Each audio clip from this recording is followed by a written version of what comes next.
point, la crise peut fournir un prétexte à certains dictateurs en Afrique ou dans d'autres contrées du monde à vouloir prendre davantage de mesures répressives et d'asseoir davantage leur dictature. Je vous donne deux exemples. On a par exemple la République démocratique du Congo, plutôt dite démocratique du Congo. On a au pouvoir aujourd'hui un escroc, un tyran qui s'appelle Tshisekedi, qui a pris la succession d'un autre escroc, d'un autre tyran qui s'appelait Joseph Kabila. Et le peuple souffre au plus haut niveau aujourd'hui. Comment vous analysez cette réaction et ces propos? Monsieur Christian, c'est quelqu'un que je connais, je suis depuis un temps, il connaît bien le Congo. Ce n'est pas un amateur en fait, c'est un professionnel. Et la souffrance de la population congolaise fait des fois ce que les gens sortent de leur tempérament normal, parce que trop, c'est trop. Moi je pense que tous les citoyens du monde sont libres de s'exprimer librement et à dire les choses comme ils les perçoivent. Ce n'est pas à nous le Congolais ou bien au gouvernement congolais d'imposer aux gens de voir les choses comme eux veulent que les gens les voient.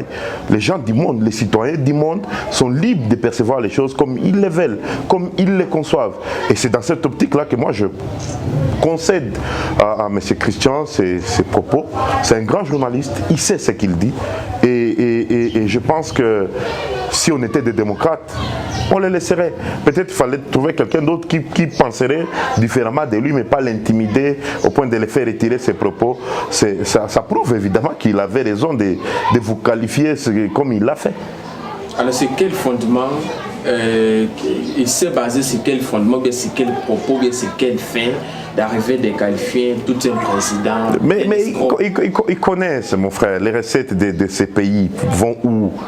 Depuis 20 ans, les Congolais ont produit combien d'argent? Qu'est-ce que ça fait pour les Congolais? Je crois que c'est à lui qu'il faut lui poser toutes ces questions. Mais moi, je me bats pour les libertés d'expression.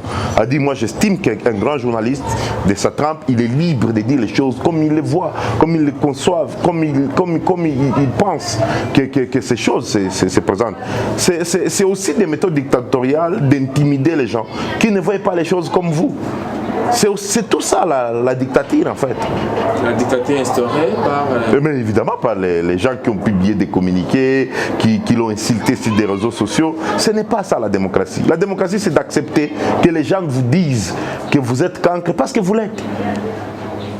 C'est-à-dire les journalistes aient raison. Mais il a dit ce que lui pense être correct. C'est son droit le plus légitime.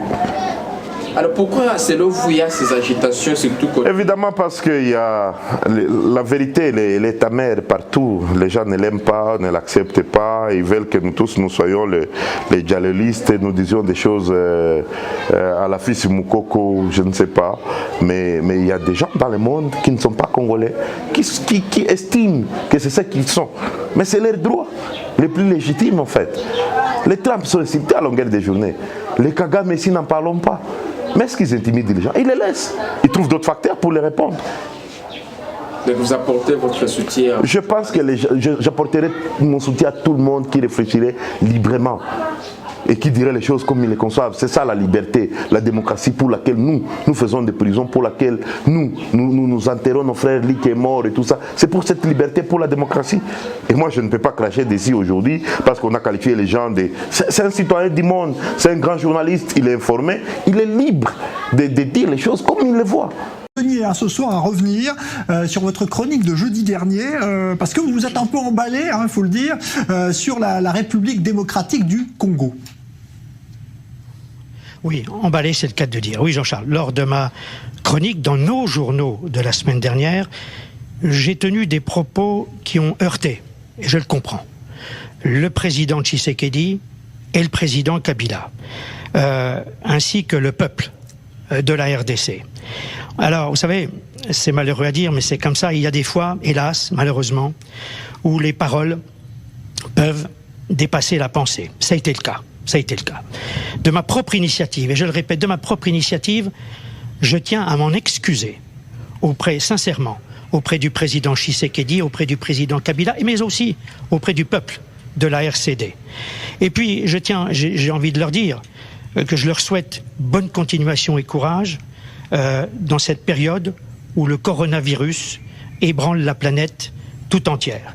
Et puis j'espère vraiment que l'avenir nous permettra d'avancer en toute solidarité et sérénité et dans le respect mutuel et avec une meilleure compréhension peut-être de ma part. Voilà qui est dit, Christian Mallard, mais on vous connaît sur Actu24 et moi aussi, je dois le dire, et c'était pas vous, ça ne vous ressemble pas du tout. Donc ce petit incident qui est clos. Merci Christian Mallard. Je précise d'ailleurs que le magazine Afrique revient sur l'antenne d'Actu24. Chaque semaine, on évoque les relations entre Israël et l'Afrique, et il sera question d'ailleurs très prochainement des relations qui se rapprochent, deux pays qui se rapprochent, la RDC, la République démocratique du Congo et Israël. On sera d'ailleurs en duplex très bientôt depuis Kinshasa avec le ministre d'État chargé de la coopération et de la francophonie, Guillaume Pepa Manjolo. Voilà donc pour le magazine Afrique qui revient à partir de dimanche prochain sur l'antenne d'Actu24. Dans ce même angle-là, on a suivi ce dimanche les journalistes, après bien sûr plusieurs intimidations, comme vous le dites, les journalistes ont été obligés de présenter ses excuses au président Félix, à son prédécesseur Joseph Kabila, ainsi qu'au peuple congolais. Comment vous... Les politiciens de mon niveau, je sais d'où sont venues ces excuses-là. Et je crois que ce feuilleton ne finira pas. Et comme je connais les Occidentaux avec leur intégrité, avec les valeurs qu'ils portent, je ne m'étonnerai pas de les voir même démissionner de votre chaîne I24 parce que d'autres citoyens ne supportent pas des choses comme ça. Et que donc, pour moi, je concède aussi, je prends ces excuses comme il les a présentées, c'est aussi son droit. Mais j'aurais aimé que ça ne soit pas après autant de communiqués du gouvernement. On a beaucoup de problèmes. On a tué les gens ici à RND. Plus de 20 personnes. Ici, il y a 3 jours. Vous avez vu un communiqué du gouvernement, vous? Il se focalise sur les accessoires que de se focaliser sur l'essentiel. L'essentiel, c'est le Congo, le peuple congolais. On a lancé des enquêtes. Qui vont aboutir à quoi? Parce que ce n'est pas la première fois. Un résultat. Quel est le résultat? Vous avez vu, Lik Nkulula, les résultats ont donné quoi? Chui Bin Kositi, les résultats ont donné quoi? Hamza Kanan, les résultats ont donné quoi? Et ça, je vous parle des histoires de 10, 7, 6, 5 ans. Pour eux, nous ne sommes que des arbres. Vous êtes libre de tenir vos propos que vous voulez. Qui sont des propos des journalistes? Moi, je suis congolais, je vais passer sur I25 parce que c'est mes points de vue n'engagent que moi. Mais ce sont des propos diffusés par... Mais tout ce qu'on diffuse à la RTNC s'engage le Congo. C'est officiel. Mais non, mais tout ce qu'on diffuse à la RTNC s'engage le Congo. Donc, les insultes que Luchim a proférées contre les Américains, les Français, est-ce que c'était le Congo qui les faisait? Donc ces propos ne peuvent pas handicaper cette... Non, mais qu'ils arrêtent d'intimider les gens. Et puis les journalistes sont libres de dire ce qu'ils constatent. Il a vu que c'est ça, il l'a dit. C'est à nous de prouver le contraire que ce n'est pas ça. À quelques minutes, à quelques heures, disons après que ce journaliste ait présenté ses excuses, on a suivi à travers un communiqué le gouvernement congolais qui a accepté ses excuses, et à son tour, le gouvernement également qui a invité les journalistes à Kinshasa de venir visiter, voir comment Félix a tout arrangé. Il y a eu la décrispation politique, la libération des prisonniers, il y a eu l'expression, les droits d'expression au pays, les droits de l'homme déjà respectés. Selon vous, comment vous n'avez pas vu la police de Kisekedi piller la résidence de Némandansemi avant-hier? C'est ça l'état des droits? Non, s'il vous plaît, vous n'avez pas vu cette police tuer une vingtaine de personnes non armées ici chez Némandansemi? Il ne faut pas prendre toute l'humanité comme une bande d'imbéciles. L'humanité est constituée déjà libre comme ces chrétiens qui sont libres de dire ce qu'ils pensent. Même si on vous l'invite, vous pensez quoi? Mais il va voir des choses, il va les dire. Peut-être il va changer le français, mais il va dire la même chose. Le français est très riche, ne t'en fais pas. C'est-à-dire, disons, les excuses-là de la RDC, les pays devraient toutefois les accepter? Bon, écoutez, s'ils se sont demandé des excuses, ils savent comment ils les ont arrachées, ça ne me regarde pas, qu'ils les acceptent, qu'ils les refusent, ils vont le faire quoi? Rien. Alors, je ne sais pas si vous avez un dernier mot. Bon, moi, je suis un démocrate. Je pense que la seule bonne manière d'éviter que vous soyez insulté sur des chaînes internationales, c'est de bien faire votre travail. Aujourd'hui, c'est M.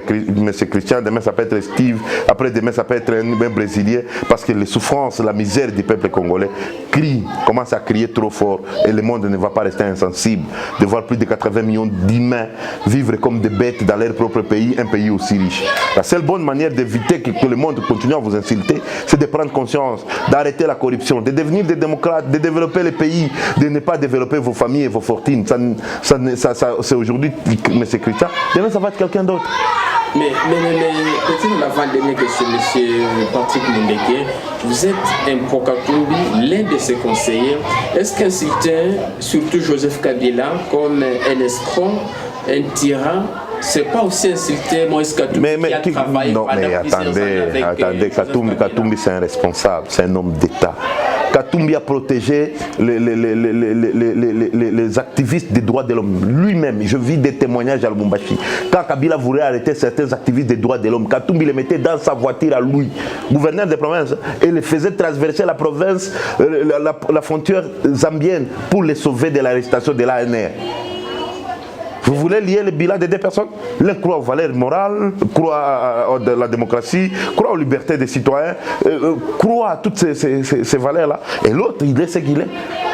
Mais avant de divorcer avec le président Kabila, avant de divorcer, ils vont travailler ensemble, mais chacun avait ses convictions. C'est comme ça qu'ils se sont séparés.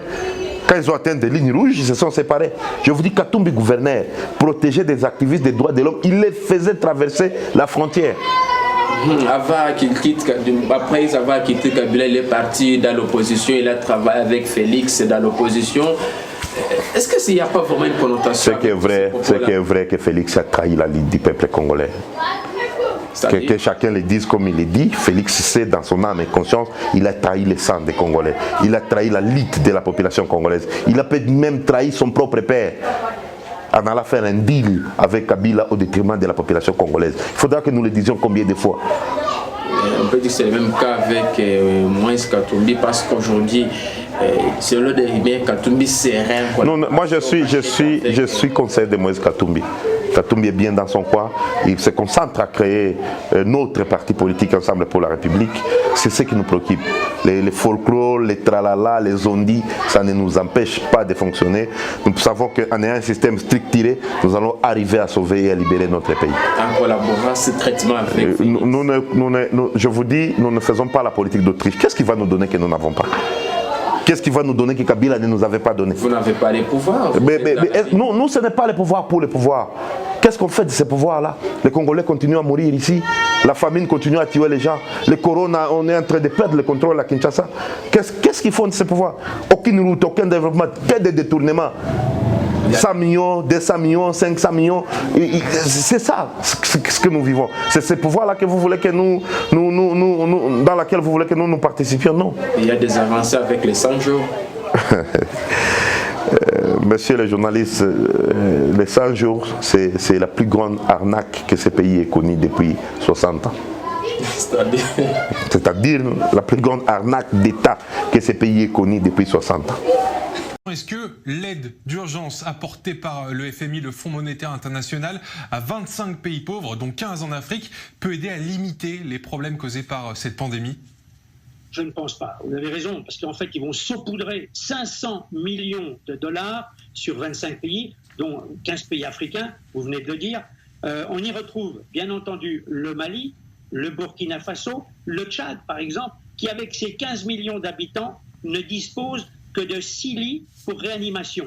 Et puis un pays comme la République, je dis bien dite démocratique du Congo, dirigé par un tyran, Félix Tshisekedi, qui, comme son prédécesseur, le tyran sanguinaire Joseph Kabila, dilapide les caisses du pays. Alors, finalement, ces 500 millions de dollars ne sont qu'une goutte d'eau dans l'océan d'un besoin qui est monumental.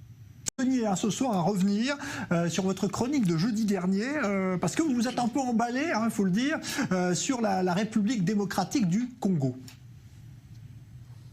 Oui, emballé, c'est le cas de dire. Oui, Jean-Charles, lors de ma chronique dans nos journaux de la semaine dernière, j'ai tenu des propos qui ont heurté, et je le comprends, le président Tshisekedi et le président Kabila. ainsi que le peuple de la RDC. Alors, vous savez, c'est malheureux à dire, mais c'est comme ça. Il y a des fois, hélas, malheureusement, où les paroles peuvent dépasser la pensée. Ça a été le cas. Ça a été le cas. De ma propre initiative, et je le répète, de ma propre initiative, je tiens à m'en excuser sincèrement, auprès du président Tshisekedi, auprès du président Kabila, mais aussi auprès du peuple de la RCD. Et puis, j'ai envie de leur dire que je leur souhaite bonne continuation et courage dans cette période où le coronavirus ébranle la planète tout entière. Et puis j'espère vraiment que l'avenir nous permettra d'avancer en toute solidarité et sérénité et dans le respect mutuel et avec une meilleure compréhension peut-être de ma part. Voilà qui est dit, Christian Malard, mais on vous connaît sur Right 24 News, et moi aussi, je dois le dire, et c'était pas vous, ça ne vous ressemble pas du tout. Donc ce petit incident qui est clos. Merci Christian Malard. Je précise d'ailleurs que le magazine Afrique revient sur l'antenne d'Right 24 News. Chaque semaine, on évoque les relations entre Israël et l'Afrique, et il sera question d'ailleurs très prochainement des relations qui se rapprochent, deux pays qui se rapprochent, la RDC, la République démocratique du Congo, et Israël. On sera d'ailleurs en duplex très bientôt depuis Kinshasa avec le ministre d'État chargé de la coopération et de la francophonie, Guillaume Pepa Manjolo. Voilà donc pour le magazine Afrique qui revient à partir de dimanche prochain sur l'antenne d'I24 News.